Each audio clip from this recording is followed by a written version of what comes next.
Bible అధ్యయనానికి ఈ దినం మిమ్మల్ని ప్రేమతో ఆహ్వానిస్తున్నాను.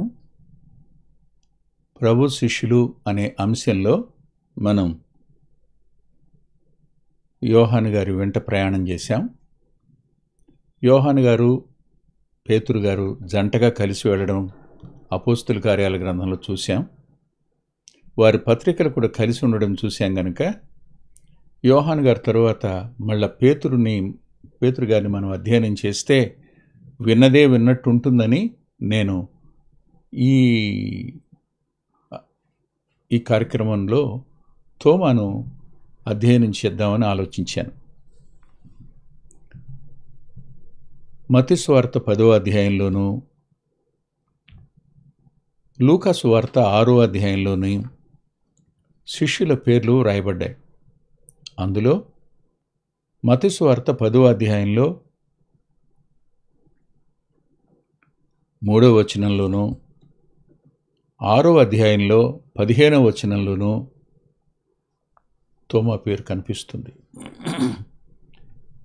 ఈ తోమా మొత్తం మీద కనిపించే సందర్భాలు 5 సందర్భాల్లో కనబడతాడు. లేఖనం దగ్గర కుడి ఎడంగా, అంటే ఇవి కూడా కలుపుకుంటే 6 అవుతాయి లూకా కూడా చూస్తే. అయితే తోమాను గురించి అధ్యయనం చేయడానికి ముందు నేను ఒక చిన్న మాట మీతో పంచుకోవాలి. ప్రభు తోమాను ఎక్కడికి పంపారు? భారతదేశం పంపారు, అవునా? అందున భారతదేశంలో కూడా దక్షిణ భారతదేశానికి పంపారు. మీకు అర్థమైందన్న మాట? భారతదేశంలో కూడా దక్షిణ భారతదేశానికి పంపారు. దక్షిణ భారతదేశంలో కూడా ఒకప్పుడు మదరాసు ప్రావిన్సీగా ఉన్నాం మనమంతా. ఆ మదరాసులో అతడు హతసాక్షి కావడం చరిత్ర.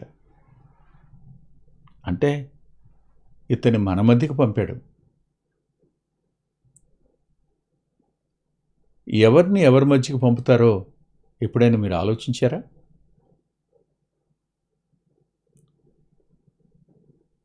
కఠినులైన మనుషుల వద్దకు ఎవరిని పంపుతాడైనా? మీరు ఊహించండి.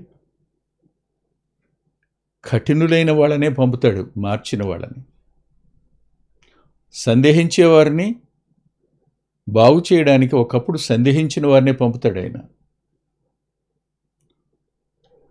ఆయన అత్యున్నతమైన ఆలోచన గొప్పది, మనకది ప్రస్తుతానికి అర్థం కాదు. తోమా అనే మాటకు కవలవాడు అనే అర్థం ఉంది. అంటే తోమాతో పాటు ఎవరో పుట్టారు, మరి అతడు బ్రతికున్నాడో చనిపోయాడో మనకు తెలీదు. అతను ఎవరు ప్రభు శిష్యుడు కాలేదు. తోమాకు ఆ ట్విన్ అనేటువంటి పేరు ఎందుకు వచ్చిందో మనకు తెలియదు, కానీ చివరిలో అర్థమవుతుంది ఎందుకు వచ్చిందో. సరే, తోమా గారి గురించి నేను మీతో కొన్ని మాటలు చెప్పడానికి ముందుగా చిన్న ప్రార్థన చేసుకుందాం. ప్రేమగల మా ప్రియ తండ్రి, పరిశుద్ధుడు అయిన గొప్ప దేవ, గతించిపోయే ఈ భూమి, ఈ ఆకాశం క్రింద మధ్య మేమున్నాం.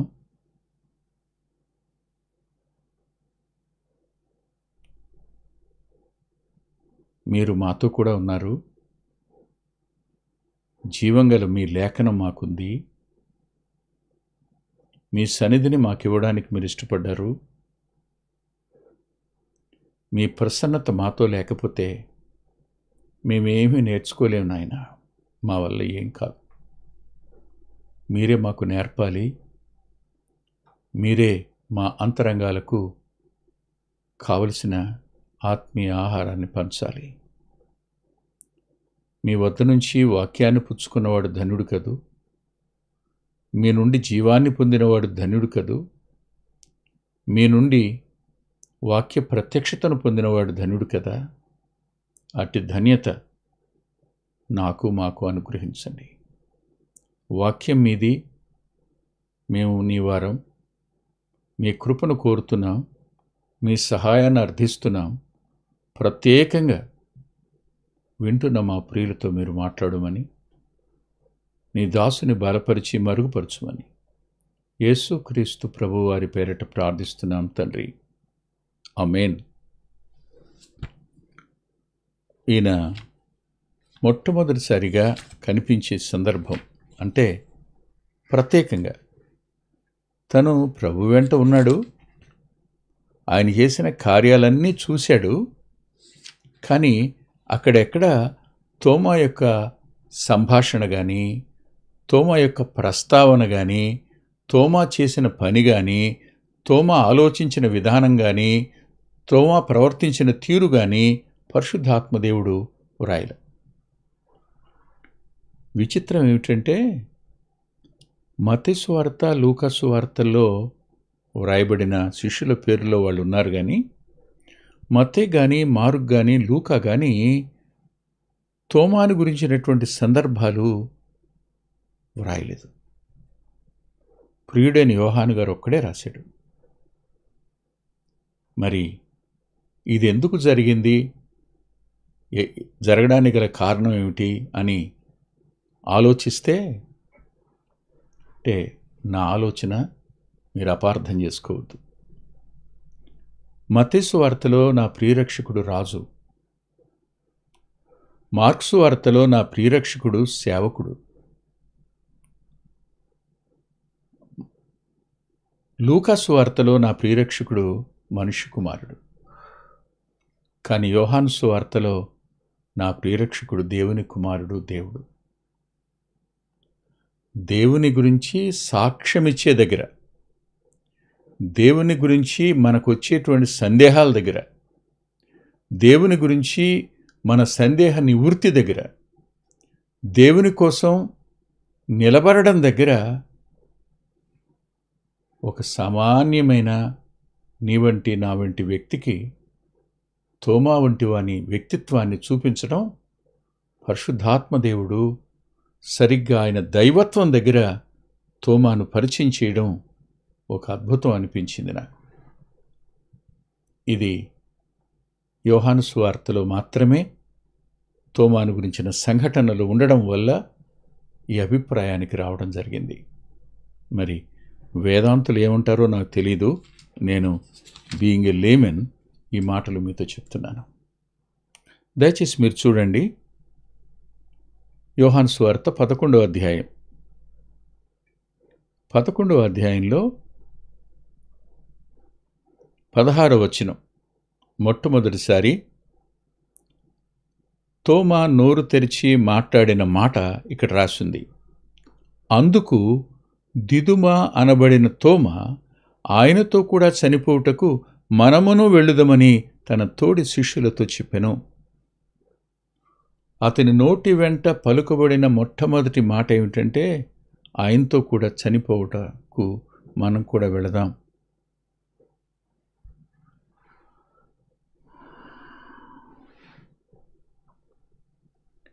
క్రైస్తవ్యానికి అవసరమైంది ఏమిటి? కమిట్మెంట్. ఈ కమిట్మెంట్ అనేది లేకపోతే మనం ఆయన్ని సరిగా వెంబడించలేం. ఆయన కొరకు మనం ఏమీ చేయనూలేం. మీరు ఆలోచించండి, ఆయనతో కూడా చనిపోవుటకు మనం వెళుదామని తన తోడి శిష్యులతో చెప్పెను అన్నాడు. ప్రభుతో మరణించటం అనే మాట ఇంతకు పూర్వం ఎవరైనా పలికారా? ఎవరు పలకల. మొట్టమొదట పలికినవాడు తనే. భవిష్యత్తులో ప్రభుతో పాటు మరణించేవారు ఉంటారని, ప్రభు కోసం మరణించవలసి ఉందని, ప్రభు కోసం మరణించటం అనేది ఓ భాగ్యం అనే ఓ ఉన్నతమైన భావన తోమా వద్ద మనకు స్పష్టంగా కనపడుతుంది. అయితే ఈ మాట అనడానికి కారణం ఏమిటో ఒకవైపు చూద్దాం, రెండో వైపు తర్వాత చూడొచ్చు.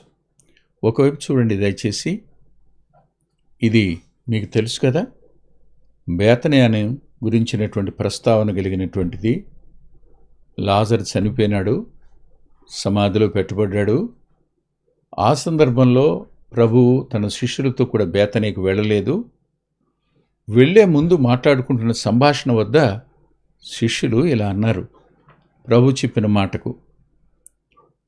ఆయన అన్నారు 7వ వచనంలో, మనం యోధేకు తిరిగి వెళదాం అన్నారు. ఎందుకని?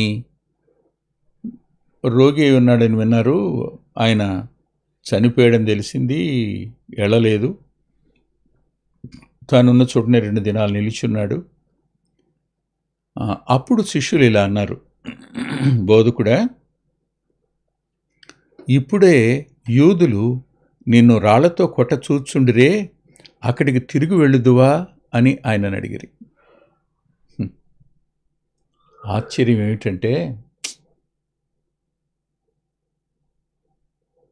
శిష్యులు ప్రభువుని వదిలేయడానికి ఇష్టపడిన సందర్భం ఇది.